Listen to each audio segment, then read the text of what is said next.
Hello, Bashar. And you good day.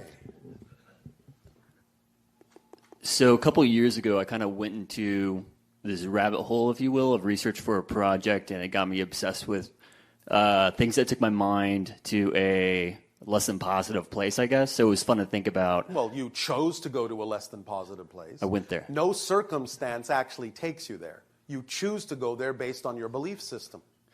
Do you have thoughts on human beings who let their minds drift to conspiracies all the time, and whether or not the presidential figure at the time is... It's what I just said. If you are embedded with a negative belief system, you will gravitate towards seeing everything in life through negative lenses. Remember that all of these are real realities. You get the experience you focus on. So those that have the belief system that think that there are conspiracies around every corner will experience conspiracies around every corner. That's the version of Earth they will experience. We're not saying there are no such things as conspiracies. Of course there are, because conspiracies themselves are usually the product of negative belief systems in the way that you typically refer to conspiracies on your planet. Of course, anytime anyone gets together with anyone else and goes in a similar direction or discusses something of a similar content, technically speaking, that's a conspiracy. Conspiration, co-spire, breathe together. Anyone that is doing anything with someone else that is the same thing is conspiring with them in the neutral sense of the word. But we understand the way that people on your planet typically use the word conspiracy. It usually is given a negative context. But again, the idea is that people who have fear-based belief systems will see conspiracies under every rock, and they'll experience the result of that. What do you prefer? So, if you don't prefer to experience that, have a positive-based belief system, and even though you might observe that there might actually be a conspiracy somewhere, or you might observe that someone else is saying there are conspiracies everywhere, that doesn't mean that any so-called conspiracies will affect your life in any particular way at all, because you'll be on a different frequency, you'll be on a different wavelength, and whatever it is their intention is will simply have no ability to affect you in any negative way. So it's your choice. There are no negative entities on this planet that you're aware of that... Of course there are many entities on your planet that are negatively oriented, but so what? What's that got to do with the life that you choose to experience?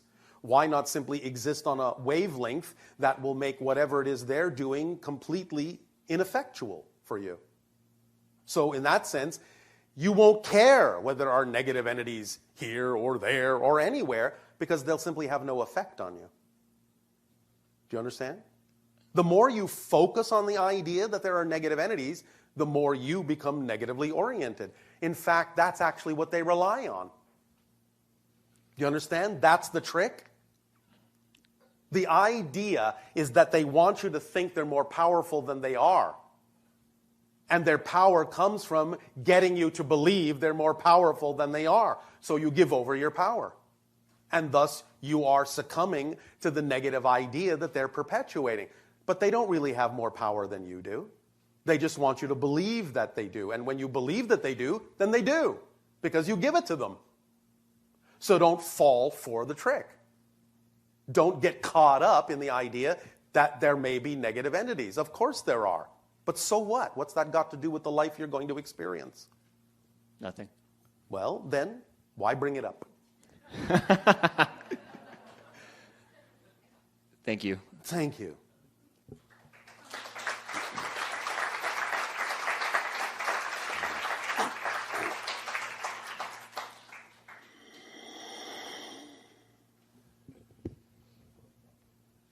Hi, Bashar. And a you good day.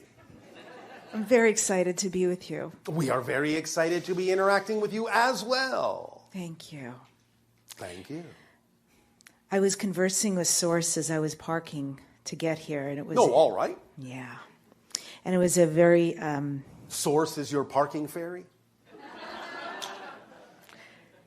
No. No? Much easier than that, but... Oh, all right. Yeah. I was making a lot of demands about my life right now. Demands? Yeah. Demands? Why do you need to make demands? Because I have this level of frustration about where I feel I'm willing to exist and be, All right. and what I feel is showing up in my life. Do you understand that experiencing frustration actually prevents you from being where you prefer to be? So you're creating a self-fulfilling negative prophecy? No, I didn't. Well, do you understand it now? Ish, yes. Ish. All right, ish. When you have negative definitions, negative expectations, you're putting certain expectations upon where you think you need to be, and you're finding yourself not being there, and you allow frustration to come in. The frustration is the result of another negative definition that says that something is wrong. Yeah. As soon as you define that something is wrong, something will be experienced as wrong. And it will keep being experienced as wrong as long as you hold the definition to be true, that it's wrong. Therefore, you are building your own frustration. So you're the one creating your frustration by having a definition of what's going on that's out of alignment with your true vibration. The idea is to understand that wherever you are at any given moment, even if it's not where you prefer to be, is where you need to be at that moment to learn what you need to learn. Even if it's only to learn that you don't prefer that moment. But you have to understand there's a big, big, big, big difference between neutrally recognizing that you don't prefer something and invalidating that thing with a negative definition. As soon as you invalidate what you don't prefer, you stick to it like glue. Wow. Because you're giving it undue attention. Yeah. You're giving it undue power. You're assigning more power to it than your definition of preference. And that's what keeps you in that self-perpetuating cycle of frustration, is defining what's going on as invalid. Because then all you're doing is invalidating yourself. Because you create and attract every experience for some reason. And if you invalidate the reason that you attracted the experience to yourself, you can't get out of that experience what it is you could be getting out of that experience in a positive way, because all you're doing is assigning it, filling it with negative vibrations. Therefore, its only possible opportunity is to provide you with more and more amplified negative experiences, because that's what you're funneling into it, is invalidation. So it will reflect invalidation back to you, and you will feel invalidated, and you will feel upset, and you will feel constricted, and you will feel frustrated because you're invalidating yourself. Remember, physical reality is just a mirror. Just a mirror. And if you're seeing a frown in the reflection, you can't invalidate it because you know the frown is coming from your own face. So you're invalidating your own state of being. Again, you can recognize, oh, well, I don't prefer that state, but I'm not going to invalidate it, because by seeing the frown in the mirror, I see that I'm not in the state I prefer to be in. So thank you, frown. I will now turn you upside down. And I will smile because that's what I prefer. And I don't care if you smile back, but you have shown me that smiling is what I prefer. So I will smile. And oh, look, what a shock. The reflection is smiling back. Because it has no choice when you actually finally decide to smile at everything that happens, because you know it's going to serve you in a positive way, because you say so. If you're going to make demands, make the demand on yourself that you validate every single experience in your life, because you know it can serve double duty. And would you prefer it to serve you negatively, or would you prefer to serve you positively? Positively. Then demand of yourself that you always treat every situation in a positive way, and you will always get the positive experience without invalidating the one you don't prefer. Can you give me an example of that? Yes, I can. We have told this story before. The radio thief. Okay. Are you familiar with this? No. All right. A friend of the channel's is passionate about music. Passionate all day long. And is a musician. And one of the things that he loved to do was listen to music on the radio in his car while driving around your city. Now, he was passionate about buying a certain radio because it delivered the best quality sound. But he didn't have enough money to buy that and saw no other way to get a hold of it. So, following the idea of acting on your highest excitement to the best of your ability, he bought the next radio down he could afford that was still representative of excitement, but it was representative of the excitement he could attain, he could act on even though he could not get the one he initially really preferred. You follow me so far? Yes, I do. Now, he had that radio installed in his automobile, and 1 week later, a thief broke into the car, damaged the dashboard, stole the radio, and ran away. Now, many people on your planet would invalidate this, would say this is negative, this is bad. Why did this happen to me? Something must be wrong. I'm invalidating myself for having created this. I thought it was more spiritual than this. That's the big one in your reality. I thought I was more spiritual than this. That's the trap you fall into. There is nothing unspiritual about what I just described. Nothing. And because this person knew that, they stayed in a positive state. They said, I don't know how this serves me, but it must, because I prefer that it does. I prefer that this serve me in a positive way. I have no idea how this is going to serve me, but I know that it must. So by staying in that state, they went about the typical business that you do on your planet, reported the theft to the insurance company, got reimbursed for the radio, and also got money to repair the dashboard where the damage was done. Chose a particular auto repair shop, went to the auto repair shop. The auto repair person looked at the damage and said, you know, it looks bad, but it really isn't that bad. I can repair that in a jiffy. And did so quickly, they didn't even charge the person for it. And now the person is standing there going, I have the money to replace the radio I had bought, but I still have the money that I was going to use to repair the car that now I don't need to spend that way. And when they took both amounts and put them together to the penny, it was exactly the amount that they needed to buy the original radio they were originally passionate about. That's how it works when you allow it to. If he had gone into the negative vibration, oh, this is terrible. I thought it was more spiritual than this. This is negative. This is bad. I invalidate this. Then he probably would not necessarily have gotten the same amount of money from the insurance company. He might have gone to an auto repair shop that would have charged him double for doing something that someone else could do for free. You understand? He would have attracted like vibration to like vibration and would have had a negative experience because he put a negative meaning to it, but he didn't.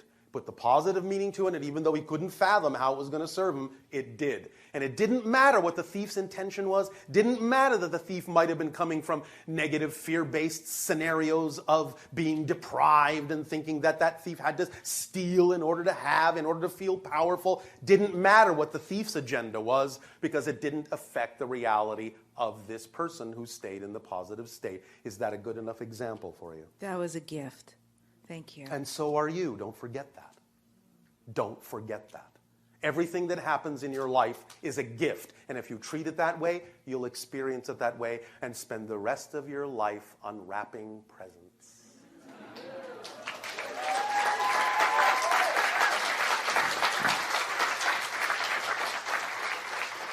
Does that help you? Enormously. Thank All you. right. Well, thank you.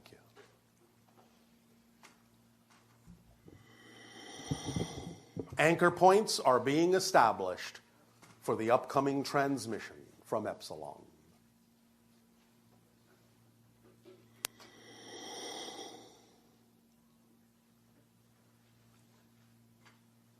Nania? Yes, we do have one more person coming up. All right. Were you next? Oh, okay, come on up. All right. I heard you people multiplied quickly, but I had no idea. Hi, Bashar. Andrew, you good day. Wanted to first Speak up, and be bold. Wanted to first thank your organization for putting your videos, My organization. for putting the videos on YouTube. That's how you were introduced to me. So All right. just want to say thank you. I have a question of curiosity. Yes.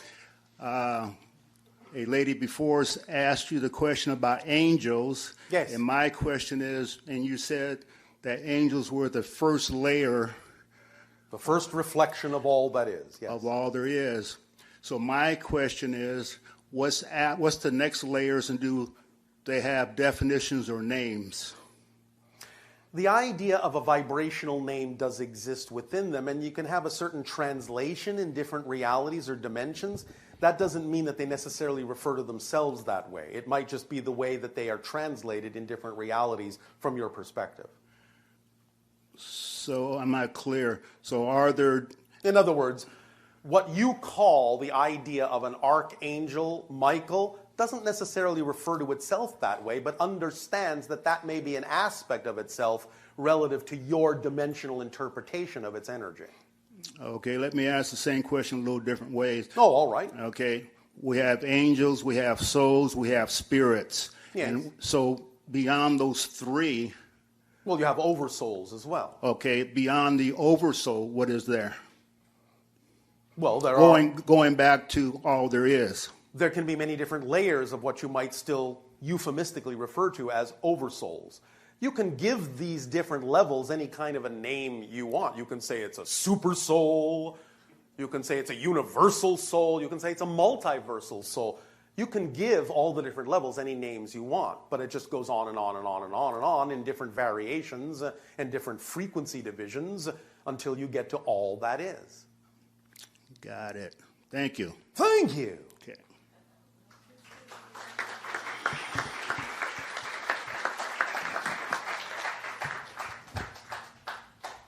Shibai. Shivai, I love you, Bashar. our unconditional love to you as well. Thank you. You recommend American Botanical Pharmacy for detox, right? Yes, American Botanical Pharmacy has a very potent detox program. It Yes. exists in your Los Angeles area.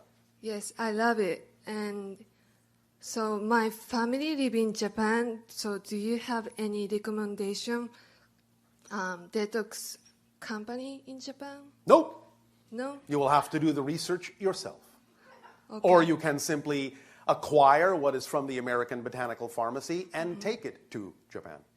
Okay, thank you so much. Does that help you? Yes. Anything else?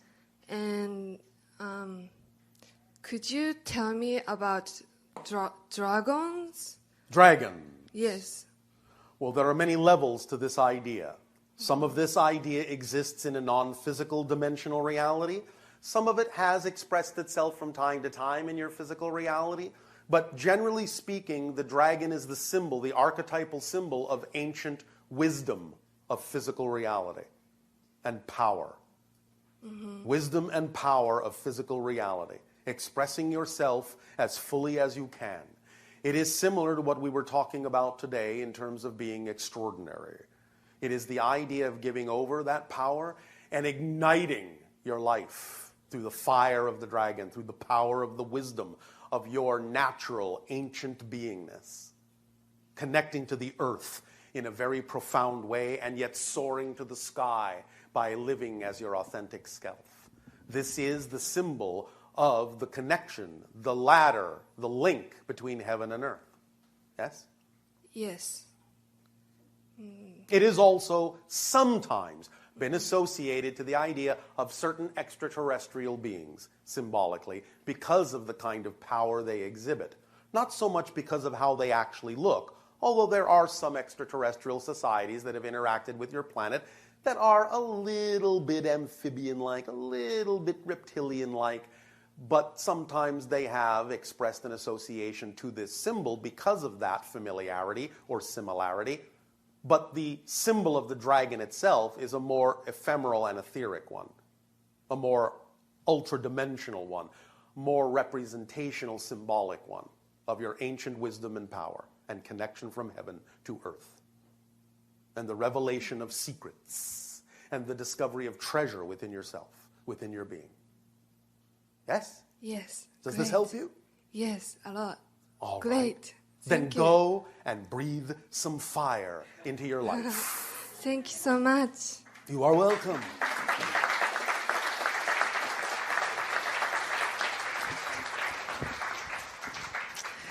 Anchor points are now established. Did you have something to add, Nania? Yes. Hi, Tadea. To you, good day. We have a question from our Ustream listeners. Yes. This one is about the children that are born on Esasani. Yes. And now that you are transitioning and becoming quasi-physical, Yes. can you tell us a little bit about the children that are born on your planet now, whether or not they are quasi-physical when they're born, or Yes. they're They not are quasi-physical when they're born. The idea is that a male and a female energy will create an energy bubble between them. And in that energy bubble, a new quasi-physical body will be formed that is representative of the soul of that child. And that child will then, in a sense, connect to that quasi-physical body and have a physiological representation in our society from that point forward. That is how birth takes place on our planet at this time, in our evolution.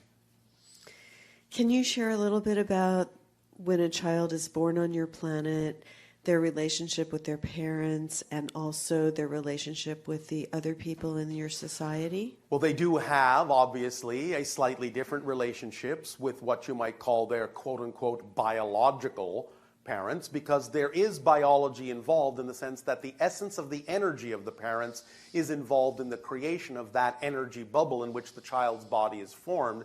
And actual quasi-physical genetic material actually extends into that energetic bubble to allow for the body to be formed from the genetic material of the parents. Does that make sense so far? Yes. So the child does understand, even genetically, that they are connected and related to the parents who have used their genetic makeup to form that energy bubble along with their own energy makeup as well, and relates to them in that sense as biological parents. At the same time, in our society, because we are telepathically connected and because we consider ourselves one marriage and one family, then the adults on the planet are actually the parents of all the children, and the children are the children of all the adults. We live in one family. We live in one marriage, even though there are a number of individuals experiencing a number of variations of that idea within the collective. There is still overall one sense of family. So the child is allowed at age 3 to go wherever they want on the planet, because we know that no matter where they go, they're going to run into someone who's going to treat them like their own children. So what's happening during those first 3 years?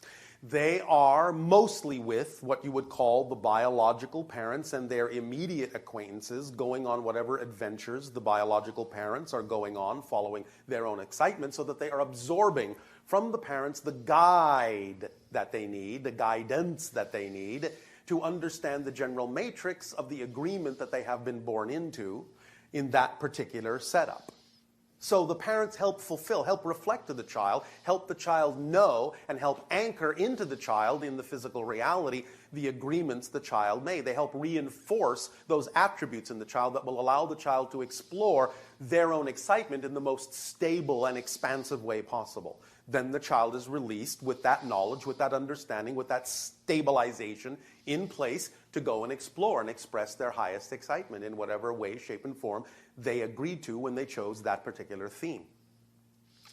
So when the parents are focused on the child, what is their primary energetic attitude towards their child that they're communicating to the child so that it understands who it is and what it is? Well, unconditional love and support of itself in whatever way it designed itself, in whatever way it chose to be. In choosing the parents and the parents choosing the child from a higher level, that is reinforced. The agreements are reinforced so that the child has clarity about their relationship to the parents, to the world, and to the theme that they are exploring, and most of all, to themselves, so that they understand what it is they are exploring. Does that make sense to you? Yes. So for the children that were born on the planet when you were more physical, but Yes. may not necessarily be grown up in that There sense. was more ritual to it, shall we say. There were rituals that were created that were reflective of the kind of things that we're now expressing simply energetically, that set up certain vibrations that the child would experience that would allow them to be stable in their understanding of their themes of exploration, of their connection to the world, their connection to our society, their connection to the cosmos. A lot of those took the form of music in the sense of setting up certain literal frequency environments that were harmonically representative of all the things that we are now expressing simply energetically to our children. Not that music can't be used, but it simply isn't as necessary as it used to be a long time ago when we were more like you. So the children that were born that were physical for you, Yes. that are going through the process with you of Yes. becoming non-physical, Yes. how does that express itself? In what way do you mean? Oh, I guess that was the original question that came in, the idea of the children being born in a physical state when you, personally, let's say, were physical. Well, I have been only really quasi-physical. And my children, Nania, are quasi-physical as well. You did see that I was looking. We have been quasi-physical as a society for hundreds and hundreds of years. Oh. Remember, our dimension operates 10 times faster than yours. You understand? Yes. So we evolve faster. So what to you may seem to be 100 years, to us is 1,000. You understand? We have Yes. 1,000 years of evolution for every 100 of Yes. your years of experience. Yes. Did you share with me something about how, with your father, that you spent a long period of time with regard to, the contact work and everything? We experienced a lot of training under our father's guidance and our mother's guidance with regard to the idea of becoming a first contact specialist and continuing the family line. And by the way, my grandmother was also a first contact specialist. So that's been going on in the family line for a long time. Yes, it has. There have been some derivations, but generally it has existed in the family line for quite some time. So is there anything else you can share with us about... It has been my family line for what we experience to be about 3,000 of your years. Yes. Yes? Yes. All right. So, it all sounds so wonderful. I guess I'm just trying to envision, like, if there's a class of young children together on Essassani. Normally, they can be on the planet's surface, but in many cases, they are actually on the motherships, because the motherships are the cities and the classrooms that explore the cosmos, so they get firsthand experience of what other civilizations are like. I do teach a class of first contact specialists on the mothership. Yeah, I know that one of the things you do is teach the Yes. children also, Yes. like groups of children. The first contact specialists, yes. So when we're in Hawaii and we're doing our circles with our counterpart Essassani classes, sometimes we're probably interfacing with Yes, your... of course. There will always be overlap in any class structure on other levels, in other dimensions. Not only ours, but on spirit levels as well. I think the realization is that it's great to be an Essassani child. It's great to be an Earth child And as well. that was exactly my second thought. I know, that's why I said it for you. You read my mind. No, we're on the same wavelength and having the same thoughts at the same time. Thank you, Tadeo. That was beautiful. Thank you, Nania.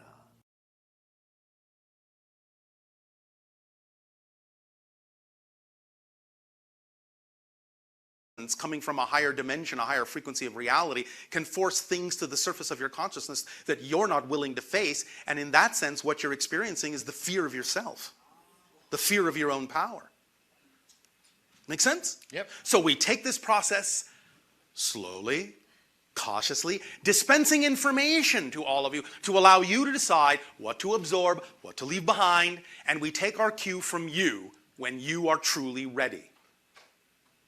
Now, we have an overall sense, as we read your energy now, of the probability window in which open contact may begin to occur. And as we read the energy now, it seems likely that it will occur with a high degree of probability sometime between your years of 2025 and 2033, that open contact will begin in some fashion. We do not exactly know what fashion, because you have not yet completely crystallized this resonance on your planet. But that seems the most likely window for that to begin to occur. Okay, one more question. Yes. From up there, you must have noticed all the chemtrails being sprayed all over our globe. From time to time. My question is, I'd like to know why. I don't know if it's they think they're doing this with good intention or if they're really just trying to kill us all.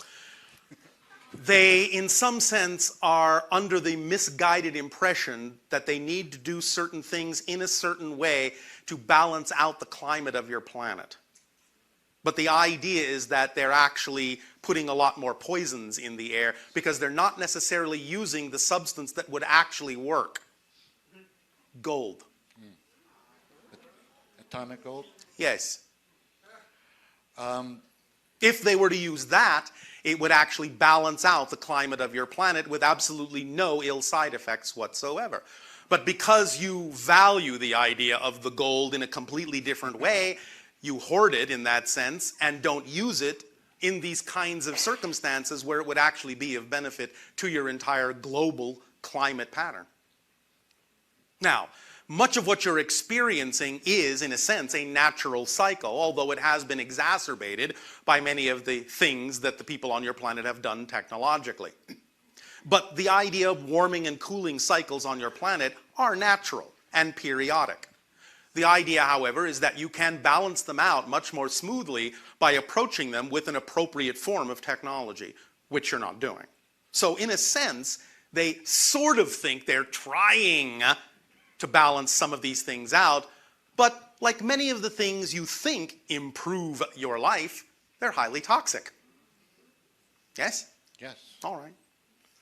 Now, there are other things connected to this, but we don't go into those. We are staying on the level of the idea of expressing the direct technological connection and effects, and we are not at this point of a mind to deal with any other particular intentions that might be connected to this scenario. All right? Okay. Do you wish to remain in a negative world? No. Then we will not reinforce that negativity.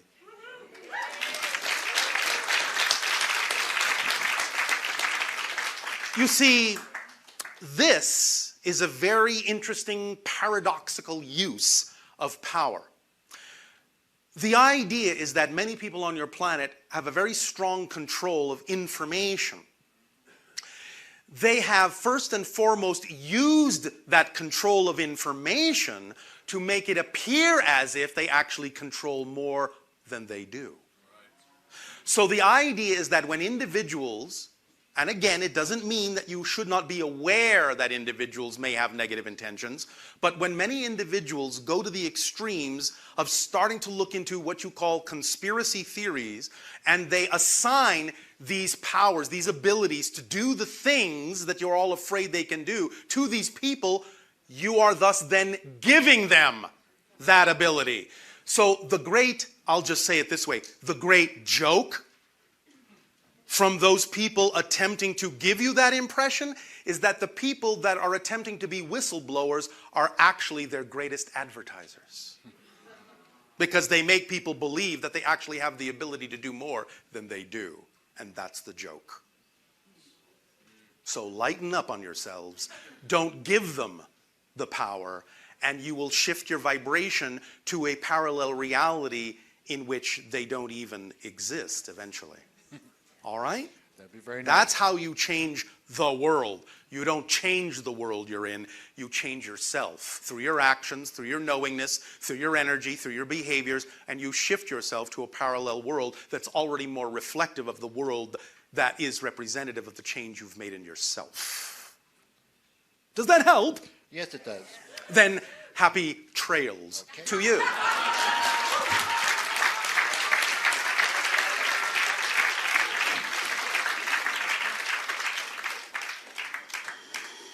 Hello. And to you, good day. It's an honor to meet you. And you as well. Thank you.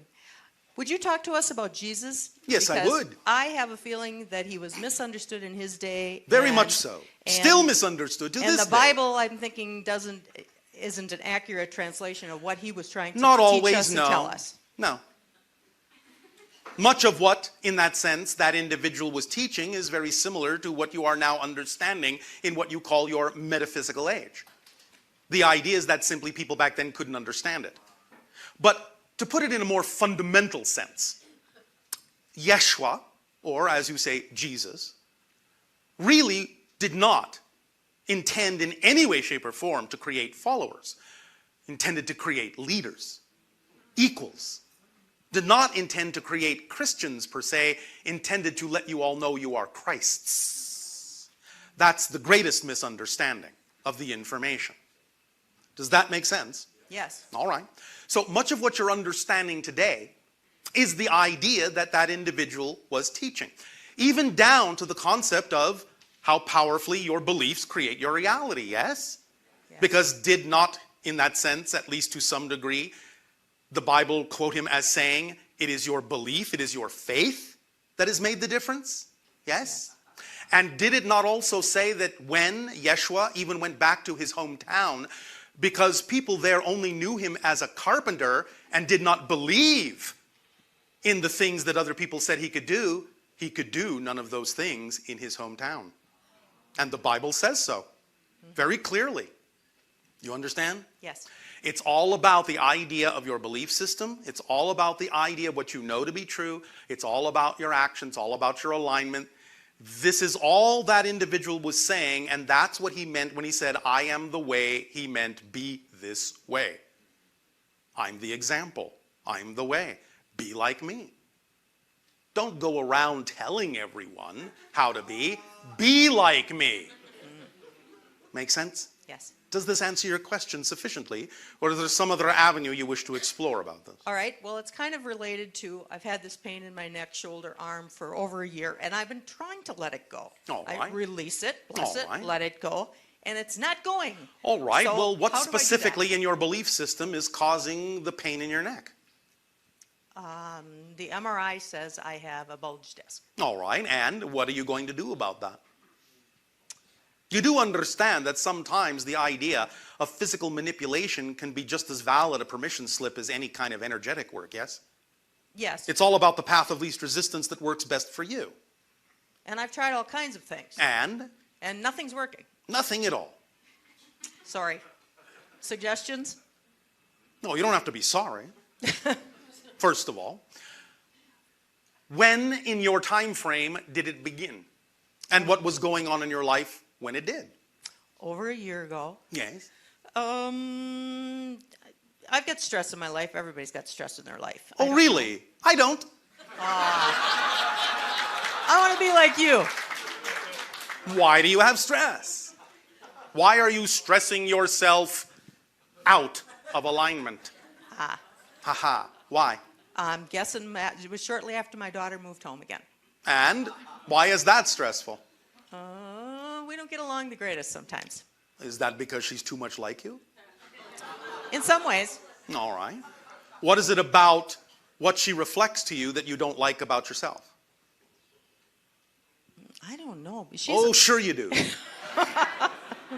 Don't play games.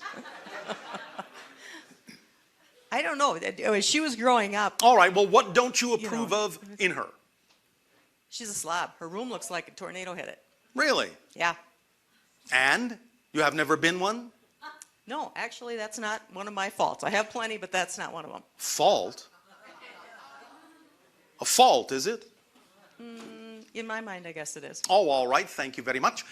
And since you are now putting that kind of invalidation and judgment on it, since you have never been one and can't possibly imagine how it would serve anyone to be one, Correct? well, doesn't that begin to tell you something? I brought this on myself. You're invalidating that state of being by insisting so strongly that there's something wrong with it. Now, we understand that it may not necessarily be the most organized state that someone can be in.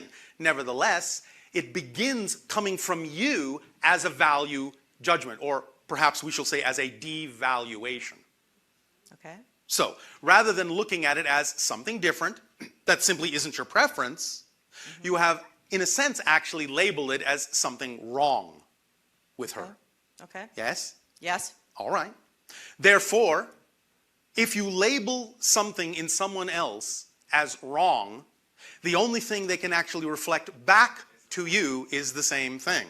There's something in you that's wrong. Do you understand? Oh, and boy. therefore, that's the Yeah. reflection to you that the so-called wrong that's going on in you is the labeling of something else as wrong. You see the paradox here? Yep. Looking So, in the mirror here. oh yes, always. So when you relax your devaluation of that idea, there will be no need necessarily for the other person to reflect it to you, at least not to the degree that seems to irk you. Got it. You follow me? Got it. Then they may say, oh, well, I have nothing to bounce this off of anymore. Well, guess I'll just clean up my room then. All right. You understand the process going on here as Got we're it. describing it in this perhaps overly simplistic form, but nevertheless Makes reflective, yes? Yes. Is this helping you? Yeah. All right, now, how's your neck feel at the moment? About the same. Oh, that's all right. That's all right. I'm not saying you have to instantaneously transform this. This can be a process at whatever rate you are comfortable with. It's your permission slip to see reflections. But you see, let's hearken back to that Bible for just a moment, because that's actually the meaning of the phrase, judge not, lest ye be judged. It's not about really the idea that you will be judged by others. It's about the idea that as you judge, in the negative context, you become the vibration of judgment itself. And thus, in that sense, you are judging yourself. Wow. You Thank follow? you. Thank you. All right, so as we have often said, the true path to enlightenment is obviously and often simply lightening up on yourself. Make sense? And when you lighten up on yourself, you will lighten up on others. Because no one will be seen as a threat. Okay. Do you understand? Yes. Because the only reason someone would feel, in that sense, the devaluation to be needed is because they sense that as some kind of a threat. They're labeling it as a threat to their world. As if that person had any power at all to affect the reality you experience, which they do not. Do you understand? Yes. Really? I think so. All right. Thank you. Thank you.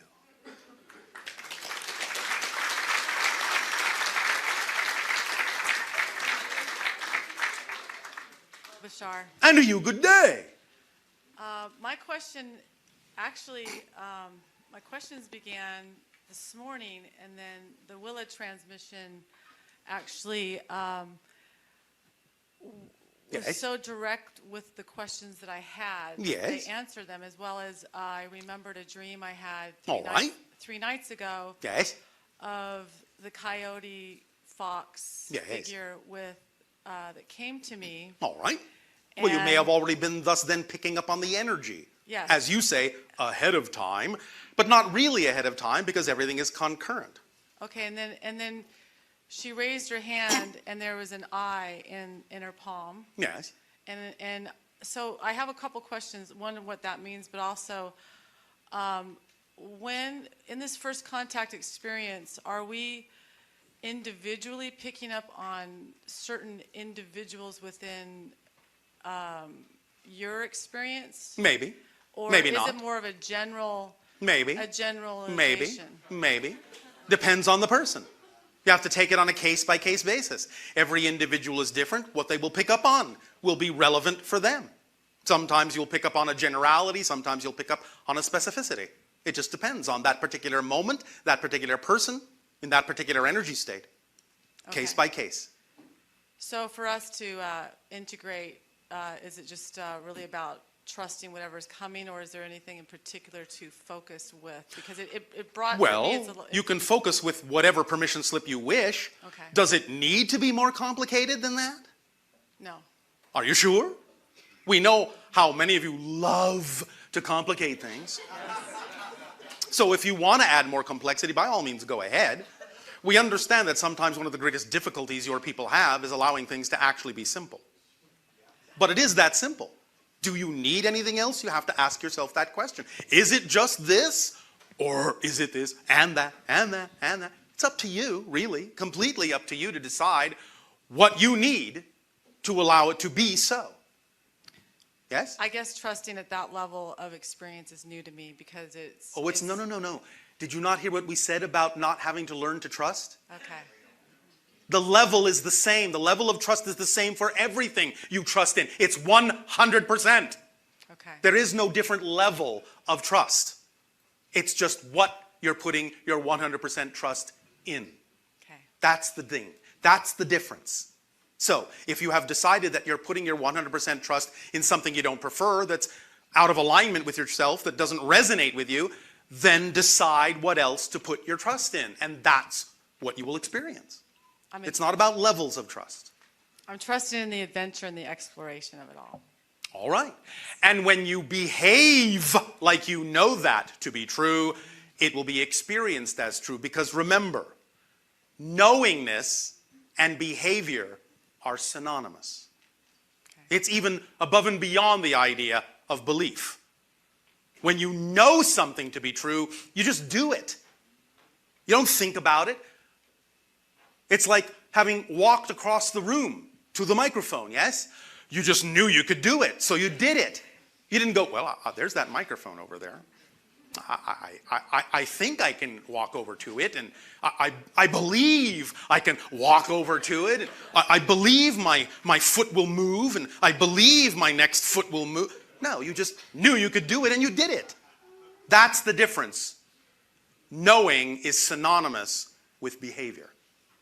What you know you do, you do. Make sense? Yes, thank you. Does that help? Yes. Thank you. The eye in the hand. Yes, what about it? Does it have a significance? It always has significance. What's the significance to you? It's your symbol. Ah, okay. So, do you want to share or do you want to keep it to yourself? It doesn't matter. I guess it's the having sight beyond what we normally see. And in the hand? And in the hand of... Meaning? It was in the if hand. you had just seen the eye, then that alone, okay, would be the idea of sight beyond what you normally see. But you said the eye was in the hand. Yes. Therefore, the hand is symbolic of? Doing? Your reality, yes, creating your reality. What you call manipulation of your reality. Okay. So the idea is when you see your reality more clearly, you'll be able to transform it and change it more readily, more consciously. Yes? Yes, okay. Does that help? Yes, thank you. All right, thank you. Natural in that way that will provide that service is up to you to determine whether or not it will work for you. Okay. Anything else? No, that's it. Oh, all right, thank you. Nice conversation, and hope to talk again. All right, thank you.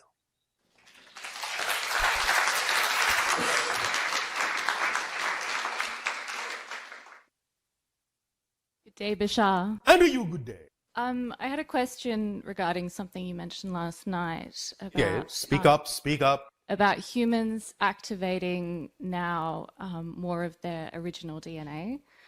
Yes, that's what we just talked about a moment ago as well. Coming from the Anunnaki. So is it true that there are now humans that are changing their cells from a carbon to crystalline base and also activating... Generally, yes, there is more silicon in your system now. And also activating the 13th strand of DNA? The third. The third. The 13th is what...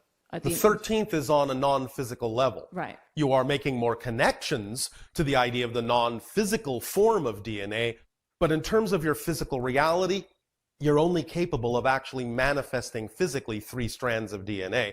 Otherwise, if you had other strands, you wouldn't be in any way, shape, or form human. Right. So the 13th that we're activating now that we didn't have before is on a non-physical level? Yes. Okay. And is it true that there are human beings now that are in more of a completion of that process? There are a few on your planet who are exhibiting something farther along the path, yes. Most of them are in what you would call indigenous societies, although some are not. There are a few, very few, a few people on your planet who are several hundred years old, even fewer that are actually in excess of 1,000. They mostly do not mingle with the rest of your society. Those that need to find them, find them. Most of you will not find them for quite a while.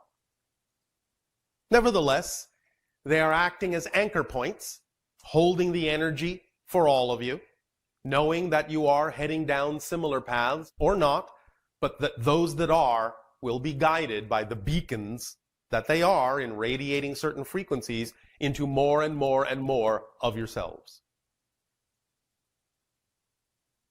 And is it true that once we have humans have made the transition into it's called fourth density reality. Yeah. Yes. That we then have access to, it's been called a divine blueprint. Well, you have access right now. It's just that you're becoming more conscious of the access that you have, and therefore you're more capable of experiencing it consciously. So yes, it's all about becoming more aware of what you already have connections to and expressing those connections in a more aware state, rather than doing it unconsciously in ways that aren't always necessarily representative of what you prefer. That's the difference. You're actually becoming fully human. Which is that what you were discussing previously with Homo galacticus? Yes. Would be what we're becoming from? Yes. Homo sapiens. Yes. Thank you so much. Well, thank you.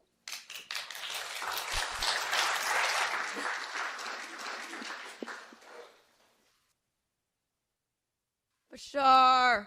Good day to you. Okay. My first question is, can you just distinguish what is that fine line between following your highest excitement and being irresponsible? So, for example, like you just want to lay in bed all day because that's exciting. At what? No, but seriously, what is the? Yes. Yeah.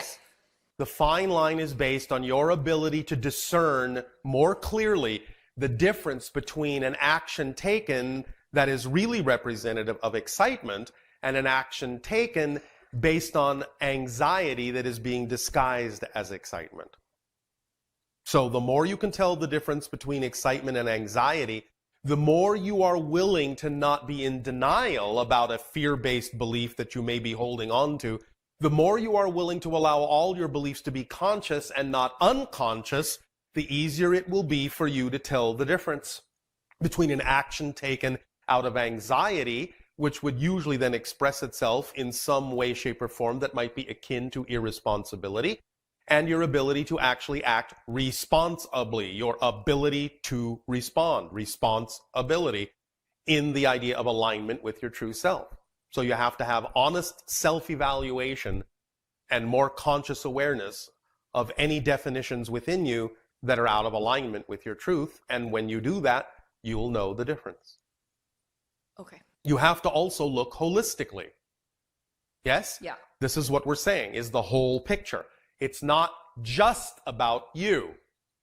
It's about all the interactions that you also co-create in your reality that are reflections of you to a great degree, but also serve as reflections for others. So the idea is to know that you are as powerful as you need to be to experience whatever it is that is relevant for you to experience without having to harm yourself or anyone else in order to experience it. And therefore, the idea of acting responsibly automatically contains the holistic picture of what's the best for all concerned, because you know that the best for all concerned would automatically contain what's best for you because you're part of the all. So you don't have to come from the individual point of view of me, what's best for me first, because if you are coming from the point of view of what's best for all, you know that you're automatically taken care of. That's great. Does that help? Yeah, that helps. Then my other question is, you know how you said we have a bunch of shards from our oversouls? So Yes, are these like other people here? Or yes, they can be, or they can be in what you call other time frames, or Other even other dimensions. civilizations. Okay. Past, present, future, whatever you wish to say it, it's all an illusion, but nevertheless, because they all exist at the same time, but you may perceive them as being in different time frames or different dimensions of reality. Okay, just wanted to clarify that. And then my other question, I forgot to ask you, how many hybrid children do I have? Because I asked you if I do have some, but how many? Why do you want to know that? Because I feel like I have a lot. What does a lot mean? 50 or something. Why do you think you have 50 or something? I don't want to tell you. Why not? Because I'm always having sex in my dreams. So? With these other entities and stuff. It's like happening all the time. That's the only reason why. That's why I was curious. I'm sorry. I didn't want to share that my parents are here.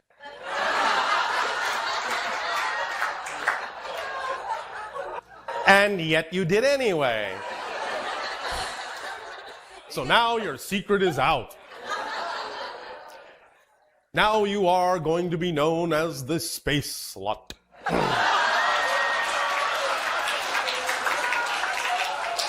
Is that what you are afraid of? Yeah, probably. All right, well, don't worry about it. You're not a slut. Okay.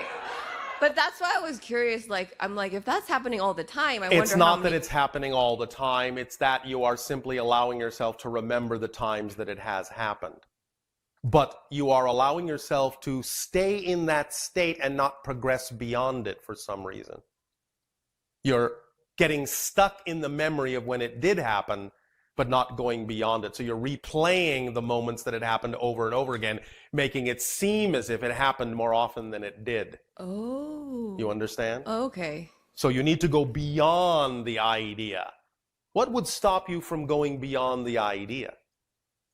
Is there something that you're afraid to discover about your part in the hybridization agenda? Maybe. I never even looked at it that way. Do you have any trepidation about these experiences? Not really. Well, okay, I have moments where I'm like, oh my gosh, I'm like my DNA is combining with these other entities. And? I mean, that's kind of trippy. It's kind of... Trippy. It's kind of like, wow, is that really happening? You know, it's a little bit... Do you feel that if more and more people know that this may be occurring in your life, that they will think less of you? Well, yeah, I noticed even people who are open they have a lot of fear around aliens, anything that's alien. Like I noticed even like the new age hippie people, you bring up like the conversation of aliens and they're like, oh, no, I don't want to hear that. All right. I just noticed that interaction. So then I'm kind of, look, I'm all into aliens. I'm extremely excited about aliens. Apparently. That's why I'm here with you. But apparently some of them are into you as well.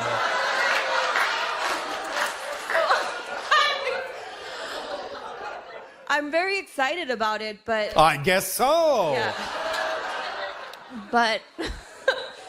Nevertheless, the idea that is holding you back is what you think others will think of you. Yeah, it is. So, yes. You can let that go because it's your life. Okay. We appreciate your participation in this agenda because that participation from those people who participate has given rise to our civilization.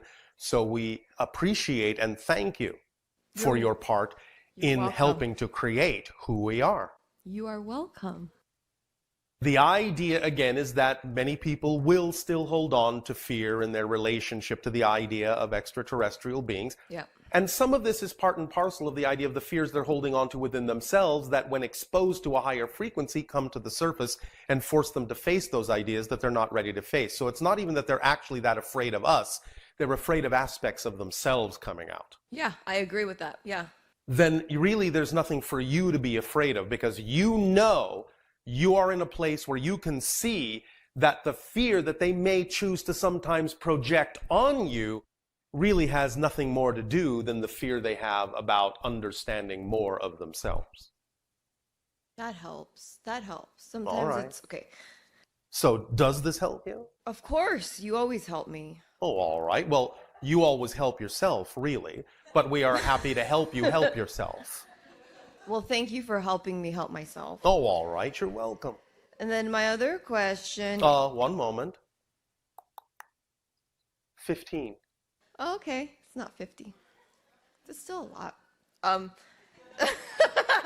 So, okay, my other question is, you know how dolphins and whales are connected to the planet of Sirius?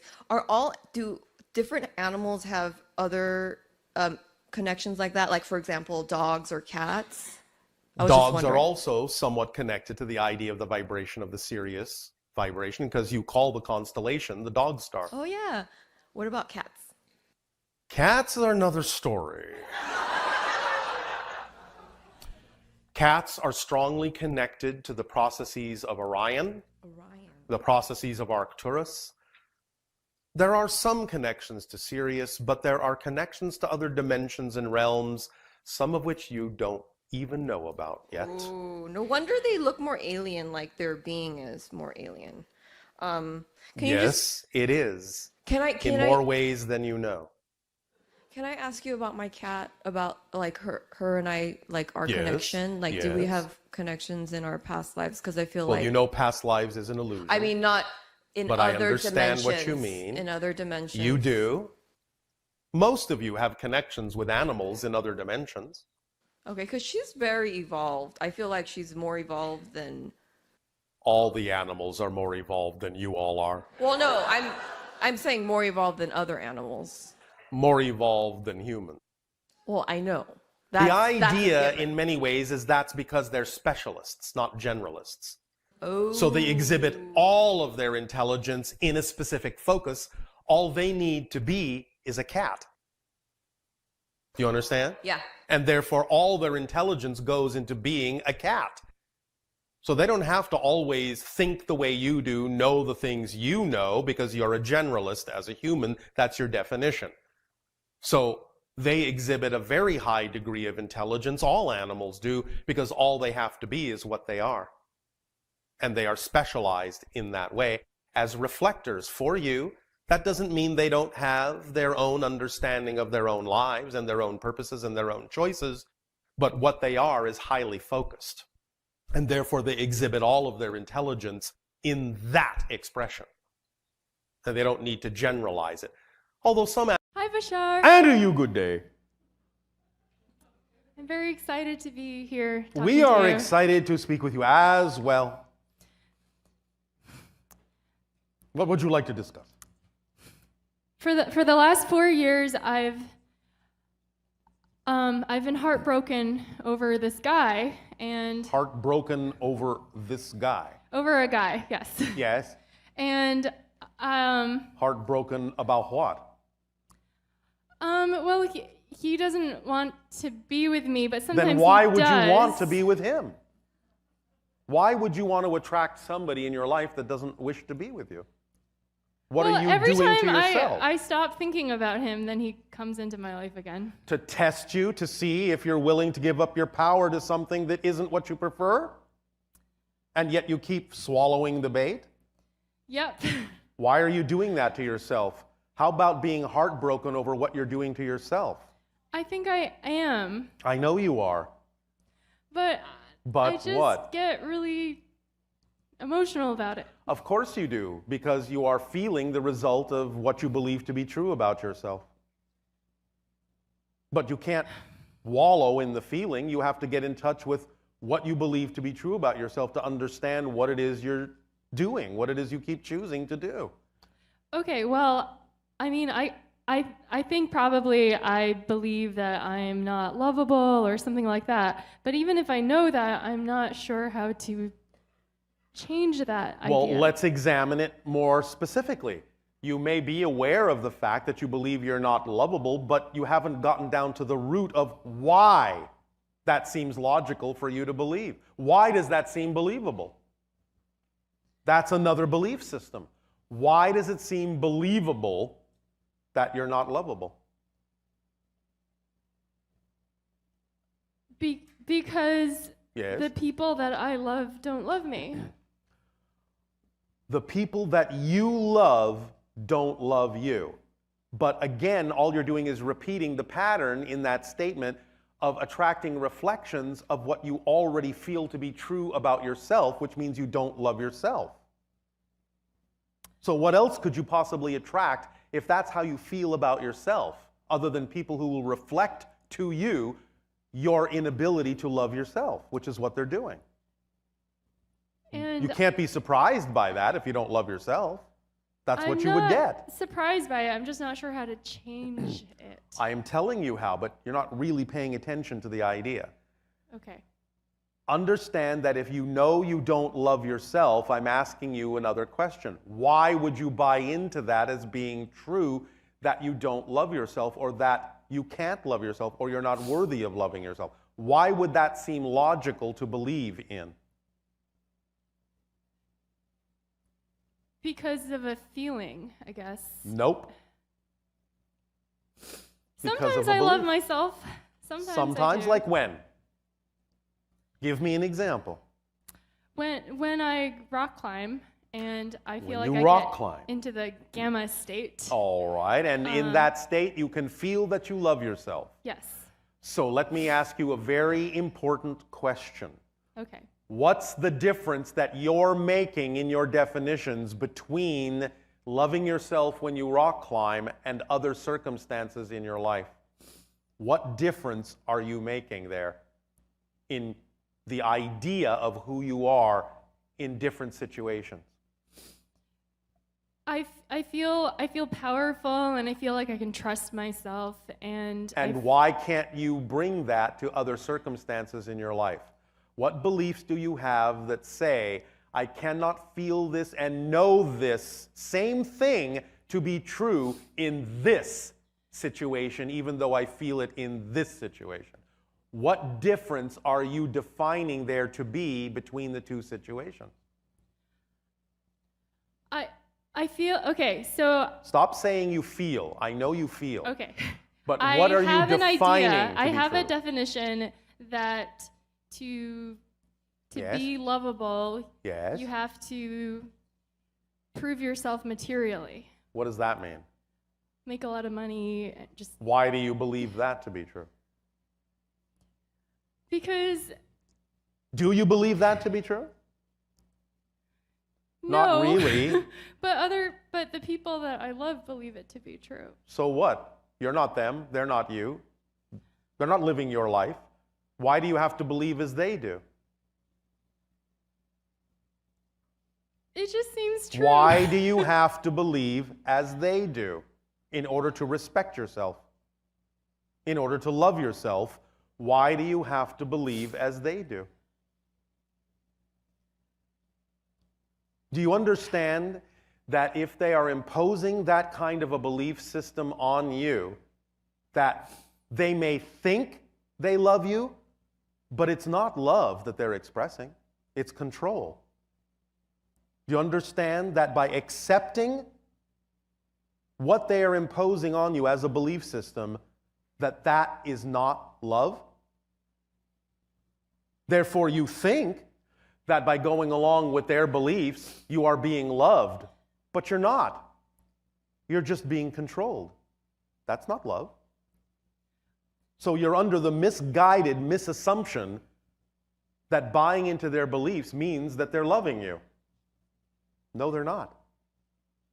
Well, Well, what? just this one person because I don't care how many people it is. Well, it's just this one person that I want to love me Why? Why do you care? because I like how I feel when I'm with him. So what you're saying is, even though there might actually be someone out there who would actually love you even more perfectly, and really love you, you're going to hold on to someone who doesn't really love you in the way that you prefer to be loved just because it's about, 82% of it?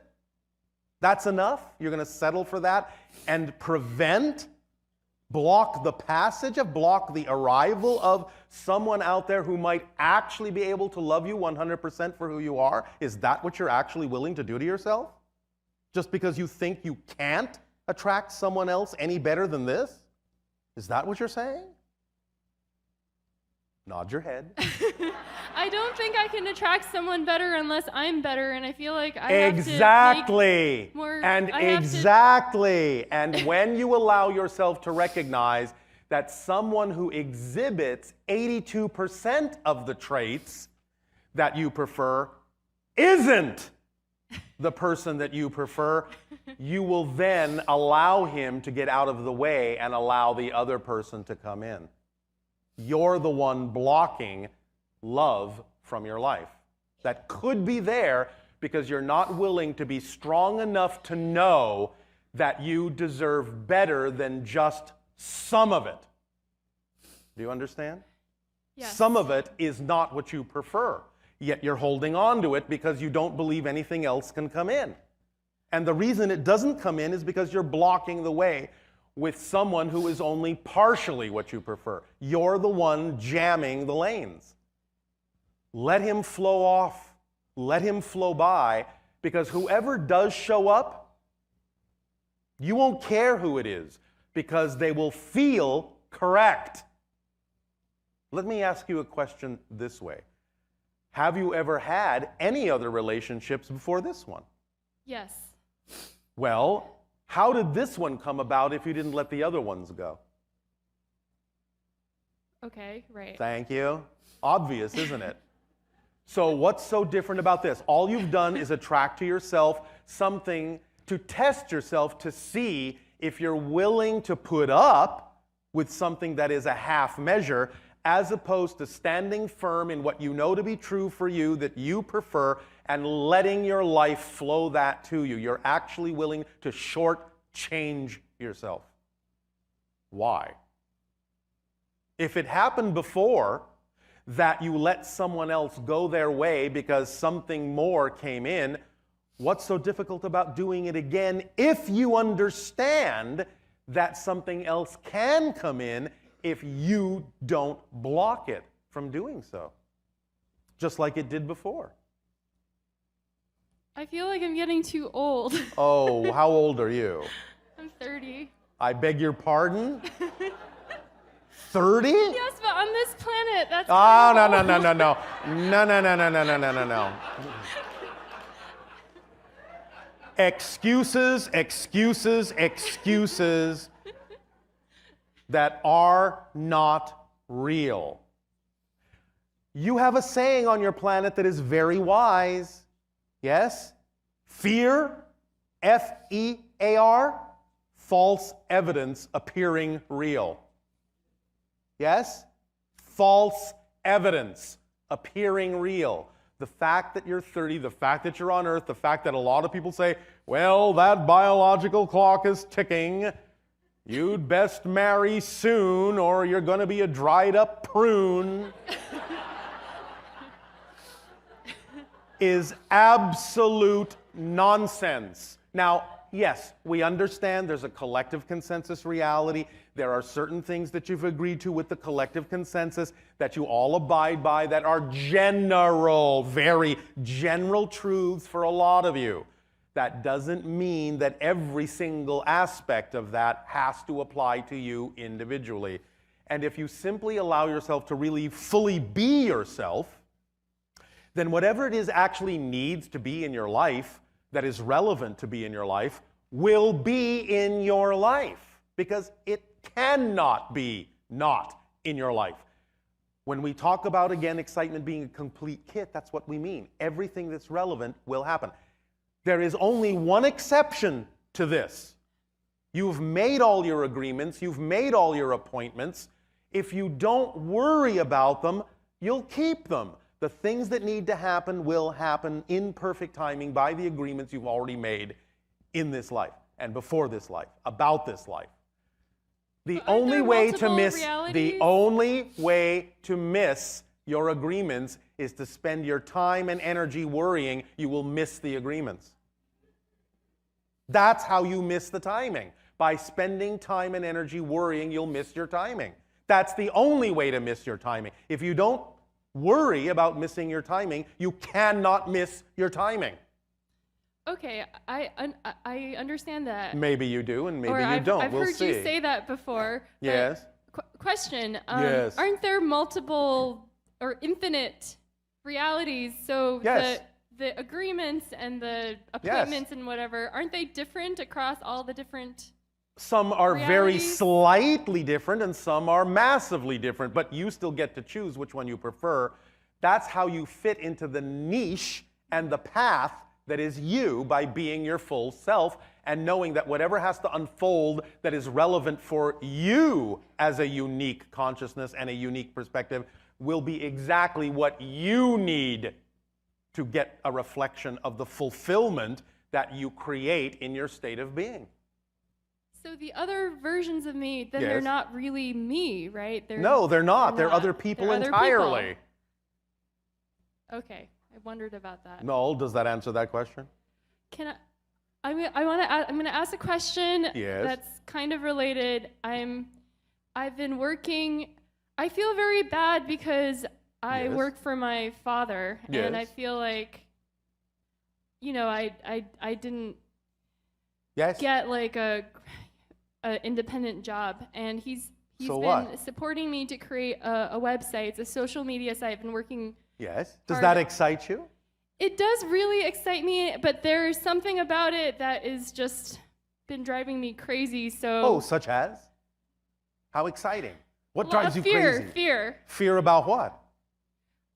I just feel guilty about succeeding. Fear about what?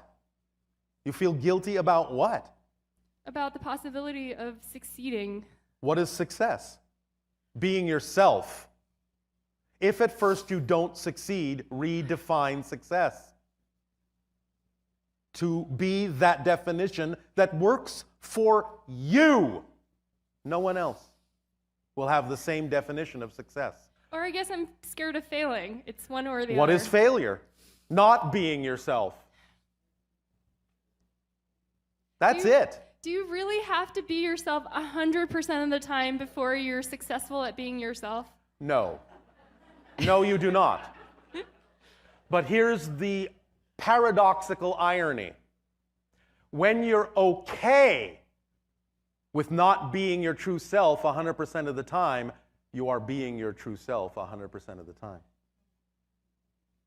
Because you know you're going through a process, and it's okay to go through the process, and it's okay to know you're not always at your best, and that's okay. It's when you start heaping judgment and guilt upon yourself that you're going in the other direction. It's not because you're not always doing exactly the thing you would like to do. It's because of your attitude toward that experience that determines whether you're successful or not. So if you're all right with sometimes going, oh, well, you know, I took a left turn here. It's not what I intended, but all right, I learned something from it. I'm not always 100% at my best, but that's okay because I know that it is my intention to be. And therefore, by acknowledging that it's okay to have gone down that path, even if it wasn't what I preferred, I know that overall I'm okay and have a self-correcting, self-guiding system that will always course correct and bring me back to where I prefer to be. That is success. Not because you achieve a goal. Not because something comes to fruition in the way you thought it would. Success is being okay with yourself at every moment, even when you're not okay with yourself. That's okay. If you heap judgment and guilt upon yourself, that's what stops you from being a success. Because many, many people in your reality who you would look at and go, oh, that's a very, very successful person, that's their secret, is they don't give up. They don't get down on themselves for suddenly maybe being out of alignment with who they prefer to be. They learn from it. They get back into alignment. They say, okay, lesson learned. Let's move on. That's success, because the process of your entire life, the process is the point. The journey is the destination. You're not trying to get anywhere. All you're doing is attempting to be more of yourself to the best of your ability. And if you're doing your best, that's all you need to do, and that's a success. Does this help? Yes, it does. Do you feel a little bit more relaxed about yourself? I do. Then that is the measure of success. All right? Thank you, Bashar. You are welcome. You understand? Yes. And that you can tap into that energy and allow your life to become one of ease, one of effortlessness as you move forward. Gliding, sliding, flying through the medium that heretofore you felt you could only crawl through, struggle through. That which heretofore acted as an obstacle or an impediment is now something you can glide through. It becomes a supporting medium, a buoyant medium, as opposed to that which holds you down. Does that make sense? Yes. As you lighten up your vibration, no longer do you feel the pressure of the weight of the water, symbolically speaking, above your head. You now rise up and float through it, fly through it, glide through it, because you yourself are lighter in the water and so must rise to the level that matches your frequency. You follow? Yes, that's just lovely. It's really Some beautiful. jellyfish, however, can sting. And kill. And kill. And that is always a reminder, just like the yin-yang symbol, that even though there is light, there is some darkness in it, always. Even though there is darkness, there is always some light, and both sides are always accessible from one another. So even though there may be the ability of the jellyfish to float free, there is always the reminder that you always have the ability to choose the negative side, but do not have to. The more you allow the stinger to be an accepted part of your whole being, of your whole identity, the less reason there is to choose the negative side as an experience, as long as you validate it as an equal choice, as part of who you are.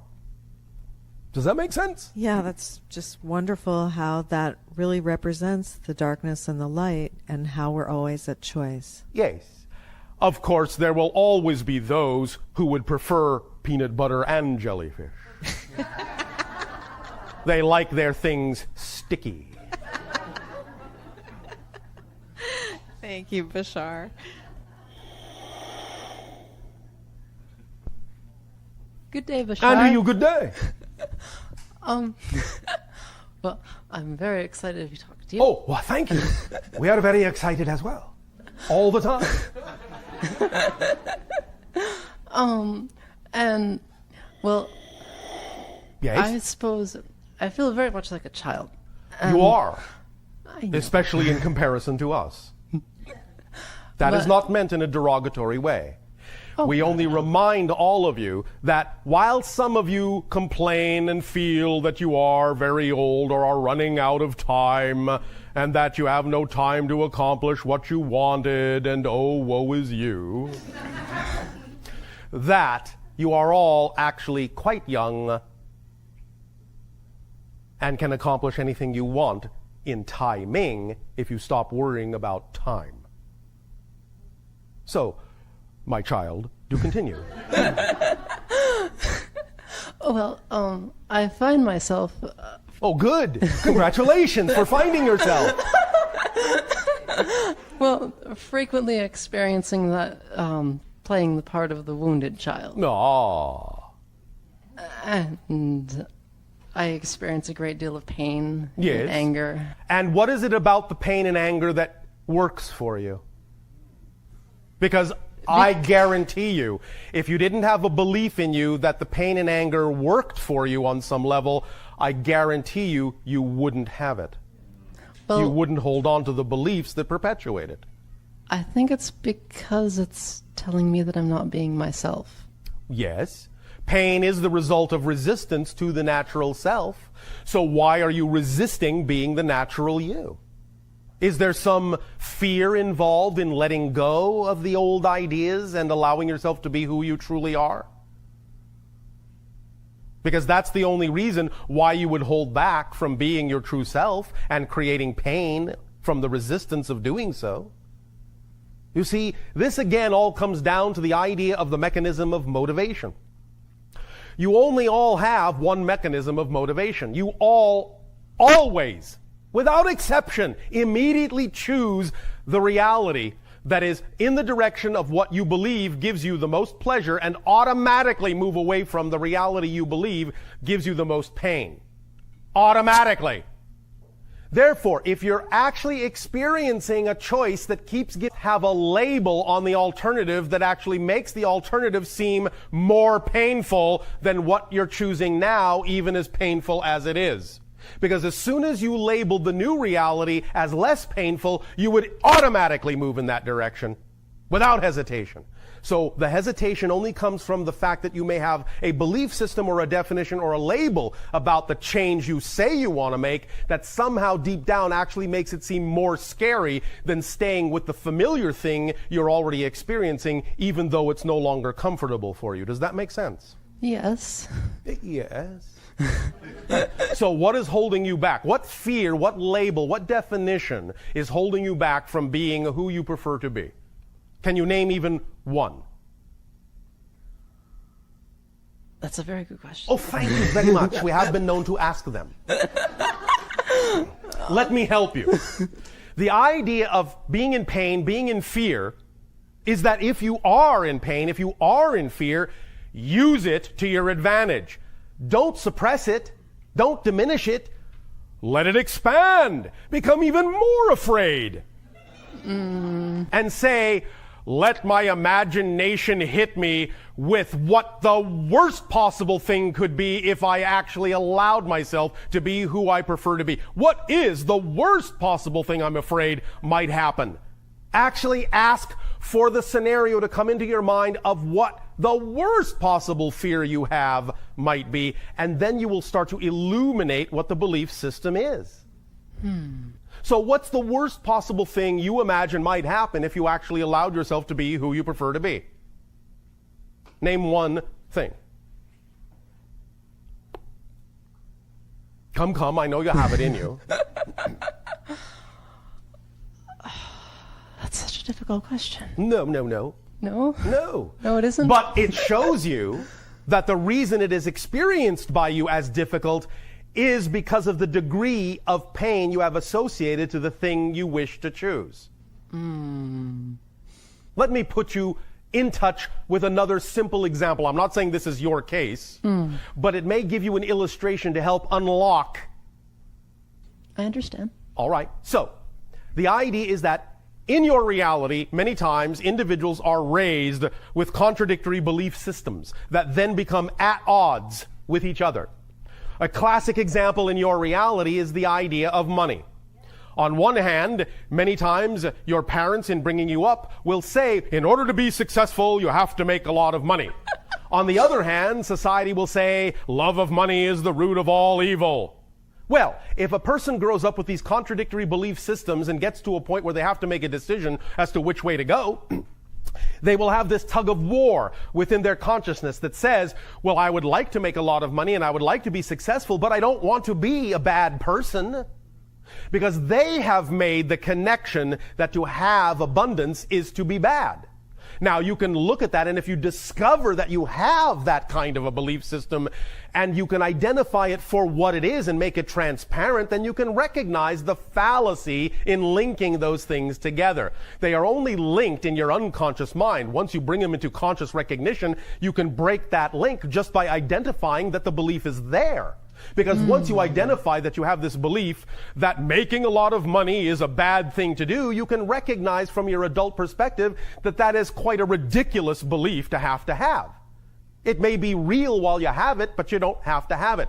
Obviously, not everyone in your world believes that. There are a lot of very good people who are also very wealthy, yes? Yeah. Therefore, the idea is that that belief does not have to be linked that way. So once you identify what the belief is you have attached to the things you say you prefer, you can examine them and identify them, and upon identification, you can realize they don't have to remain linked. It'll start looking like someone else's belief. It'll start looking like a fallacy. It will start looking like a fairy tale to you, and you can start to let it go and examine what kind of belief you would rather attach to the idea that you say you prefer. Now, of course, if you have yet again another underlying belief, a fundamental foundational belief that says, oh, no matter how many good beliefs I attach to this idea, I will never actually believe they will stick, then you have to get in touch with why you have that belief. But as you keep examining the different beliefs that are connected to one another, that are interlinked, you will eventually unravel and unkink them all, and you will get to the basic fundamental belief, and once you unkink that, they will all fall apart. And you can replace them with what beliefs you prefer, because at that point, you will know beyond a shadow of a doubt, by having done this investigation into yourself, this examination of yourself in an honest way, you will know that any new belief you decide to have will be upheld by creation just as solidly as the old belief was. Because believe me, creation does not have anything against you, otherwise it wouldn't have created you. That was a triggering point. Yes. So the idea is that if creation was willing to uphold your choice to have a belief that didn't serve you, why wouldn't creation uphold a belief that does serve you? You see, Creation, if you wish to put it this way, is unconditionally loving. Unconditionally loving. Look up the word in your dictionary. Unconditional. Not, oh yes, it's unconditionally loving except for these conditions. Unconditionally loving. That means creation loves you and supports you so unconditionally, it will even allow you to believe you are not unconditionally loved. That's how unconditionally loved you are. It will let you believe that and totally support you in that belief that you are not loved. But if it will support you in that, it will not contradict you when you choose to believe that you are supported and loved and deserve to exist. Because again, by definition, I guarantee you that it doesn't make mistakes in the sense of its creation. There is no pointless creation. All that is had to create all of you in order to be all that is. If one of you is missing, all that is isn't all that is. So if you exist, that tells you all that is new you had to in order for all that is to be complete. Therefore, don't argue with all that is about the deservability of your existence. If you exist, you obviously by definition deserve to, or believe me, you wouldn't. And of course, if you didn't, this question wouldn't even come up. The fact that you can even wonder whether you deserve what you prefer tells you that you do. Because the very fact you can ask the question means you exist, and if you exist, it means you deserve to, or you wouldn't have. Is this making some sense as it's sinking in? It is. A little, a lot? Oh, well, it's very moving. Oh, all right. Is it moving in a positive direction? I think so. You think so? Do you feel so? I'm uncertain. I know. Do you enjoy being uncertain? Yes. Why? What do you get out of it? Wonderment. Wonderment? About what? Wondering what, I don't know, it's fun. It's fun to wonder. Well, you can have positive wonderment, but you can also have negative confusion. So which is it? Is it actually wonderment or is it confusion? You have already said that you're not sure that you're enjoying this state of being. Is that true? That is. Yes? Yes. Then doesn't that mean it's not wonderment in the positive sense? I suppose. You suppose. Are you even confused about the definitions of things? Oh, all the time. Oh, all the time. All right. Well, why don't you make a decision to be more definitive about your definitions? Ooh. Ooh. Is that too scary? No. Are you sure? Yes. All right. Let's go back to the original question. Oh. Is there something that you would prefer to be doing that you are not doing because you are afraid something negative will happen if you do? I believe so. And can you name one example of what that might look like? If you actually took a step in the direction of what you would prefer to do, what would you be doing that you're not doing now? I'd probably be here with someone. All right. And what are you afraid of? I'm afraid. Yes? Don't be afraid to be afraid. It's all right to be afraid. What are you afraid of? Well, I'm afraid because I'm often told that my beliefs are wrong. And just because you are told that your beliefs are wrong, why do you choose to believe that?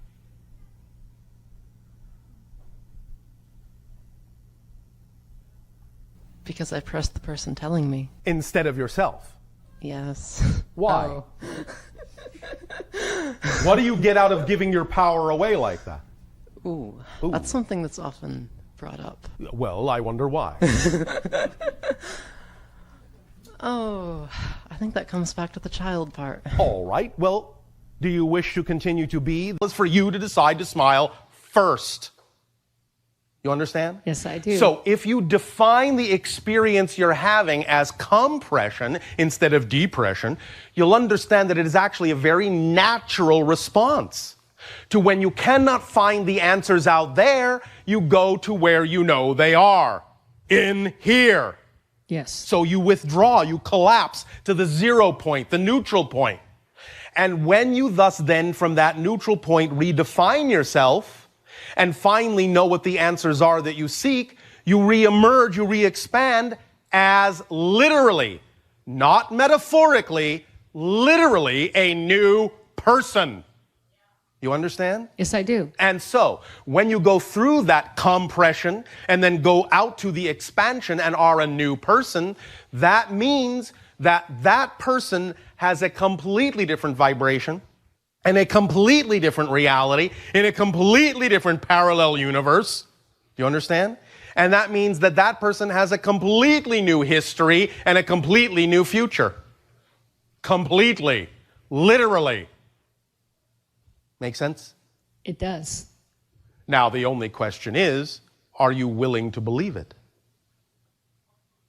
And thus, then, by being willing to believe it, as we said last night of your time, the reflection, the mirror, our word in our ancient language, Ili, I-L-L-I, mirror, reflection. Look at the center of the word willing, I-L-L-I, reflection, willingness to allow yourself to know that this is true for you will allow you to experience that it is true for you because that's the definition you give it.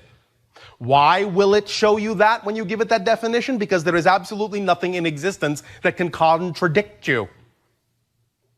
You are your own universe. You-niverse. You understand? Yes, I do. Is this helping? Yes, it is. Are you sure?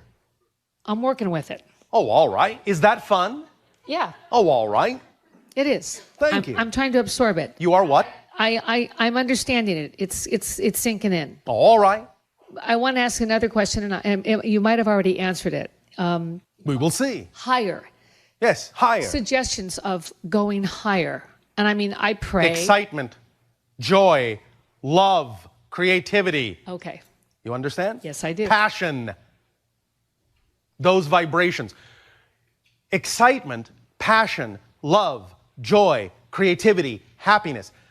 Those feelings is your body's physical translation of the vibratory signature that represents your true, core, natural, higher vibratory self. So anytime you act on things that contain that energy, you are allowing you to follow the compass needle that points to your true magnetic north.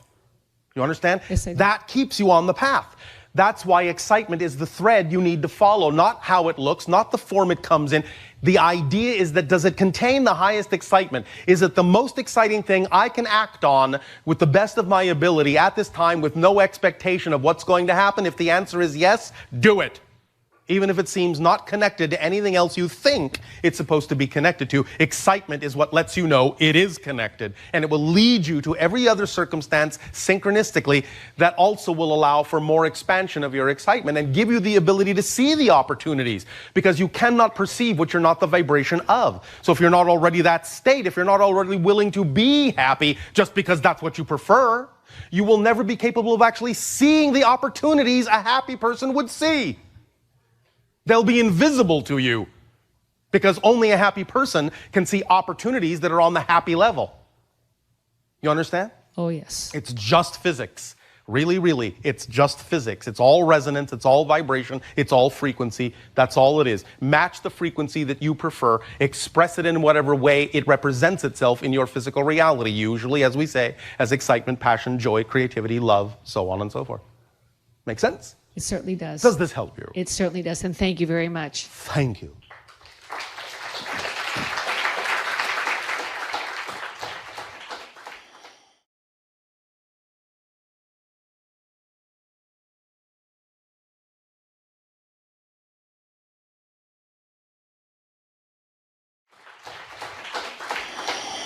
Good day to you, Bashar. And good day to you. About 2 years ago, I woke up from a dream where I told a friend that I understood now about the other beings. All right. And was that fun? Well, the dream was all right, but after the dream, I was lying in bed and I felt like I was being scanned by energy, and it was ecstatic, orgasmic. It was all right. That sounds like fun. That was a lot of fun, and all right. And part of the fun was wondering during the time when I felt like I was being scanned. Yes, aliens had to do with it. Well, let's just say extraterrestrial consciousness as opposed to aliens. Okay, well, that was the word I used at the time, but we can PC it up now. Okay, it's so not about PC; it's about accuracy. Accuracy. Okay. You see, the idea is that a being can be an extraterrestrial just by not being from Earth. Okay, but that doesn't mean it's actually alien to your life form. It can be something very similar to you. Right. Whereas on Earth, you can interact with aliens, such as dolphins, because they're very unlike you, but they're not extraterrestrial. You understand? I do understand, yes. That's the difference. Yes, okay. So, you were acting and interacting with extraterrestrial consciousness, but they're not really aliens, not that type. So there you're are saying aliens out in space in a variety of ways, in a variety of shapes Right. that are nothing like human. But these are connected to the idea of your DNA, our DNA, and a group of beings we would call cousins. Okay, so you're saying that I was interacting with those beings that are part of the process that created your civilization? Yes. Okay. Now, there were a few others involved as well, but even they are not necessarily as alien as you might think. Well, but it felt really good, and from what I've understood of those interactions, that people usually describe them as feeling bad, or... That's usually because the interaction brings them to a vibratory level they are not ready to integrate, and that vibratory level forces their fear reaction to come up within them, and they don't know how to deal with that because they haven't integrated certain fears within themselves yet. It is not in that sense that they are being harmed per se, but the idea is that they're not used to experiencing that level of integration by being, in a sense, brought to that level of reality.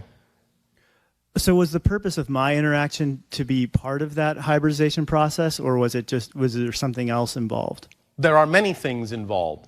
It's not only the idea of the hybridization project, as you say, but it is also about your own expansion as a being, as a spirit, as a consciousness, and giving you more opportunity to choose the things that are more representative of what you wish to explore in this life and, in a sense, on other levels as well. Well, it definitely led me to you. All right. And then about 8 months later, I began verbal channeling. Is that connected? All right. But you see, the reality is that these experiences aren't just leading you to us or other things. They are leading you to you. Mm-hmm. More of you. That's the whole point. How you choose to go about that, what you encounter along the way, is really up to you to find out what attracts you. And we are happy to be a part of that journey with you. But you are really being led to more of you. Okay, so just keep following my highest excitement? Is that a question? Would you like to take that curved little question mark and straighten it out into an exclamation point? I'm going to keep following my highest excitement. Thank you. Is there anything you'd like to add? Specifically to me? About this or anything else?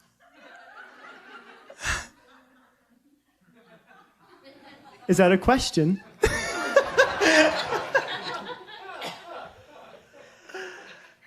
Remember, paradoxically and ironically, we can actually dispense at this day and age more information to you when you make statements instead of asking questions.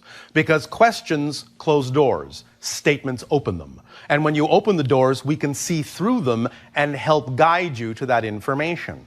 So the more statements you make, the more we actually can give you information than when you ask questions. So, is there anything else? That was a question. Well, I have the contact crystal All right. on my nightstand. And how will you play with that idea? Well, I did the meditation that comes with the DVD with it, and Yes. And I felt a lot. Of what? Energy.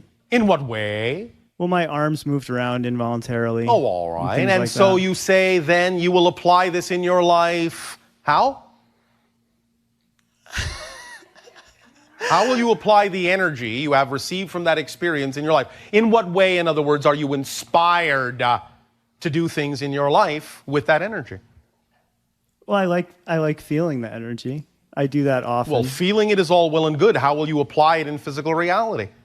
If you just sit around feeling it, it's not, in a sense, going to be grounded in your world. Well, I visualize when I feel that. Visualizing is not action.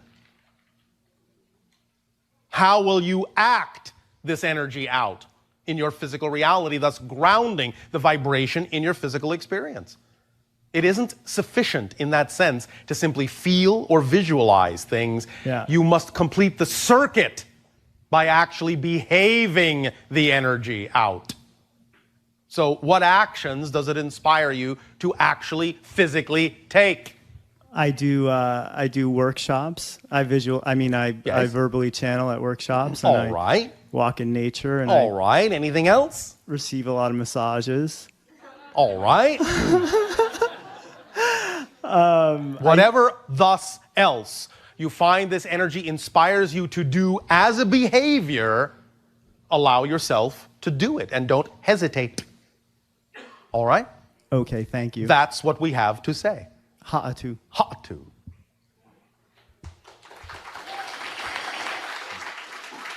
Hello, Bashar. And to you, good day. So, as I understand it, we're basically pieces of source energy shot into darkness to experience progression.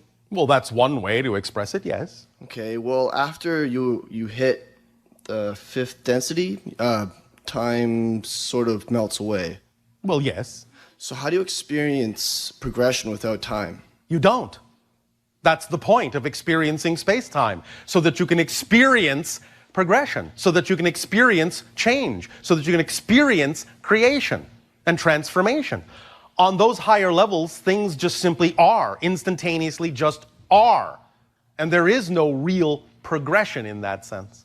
I see. So it feels the same to be in the fifth density as it is to be in the seventh density? No, it doesn't feel the same. It isn't the same experience.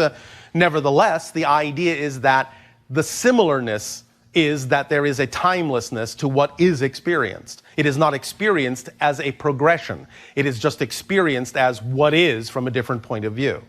Cool. Thank you. It is many different temperatures in a sense. But the idea from that perspective is that to experience space-time and to experience progression is also, as you say, cool. Yes, very cool. Star Trek cool. Okay. All right, we understand. Yeah. Okay. Also, I'm an audio engineer. I love music, and I'm just have a little bit of question about your ears. Can you hear past 20,000 kilohertz? Yes. Yes. How far can you hear? 444. Whoa. We heard that. That's cool. So I'm guessing your music would be just super complex, I guess, in the sense. In actual fact, it is not. It is actually quite simplistic, because we revel in what you might call the complex richness that we can hear in things you would only hear as simple tones. I see. Okay, cool. I hear.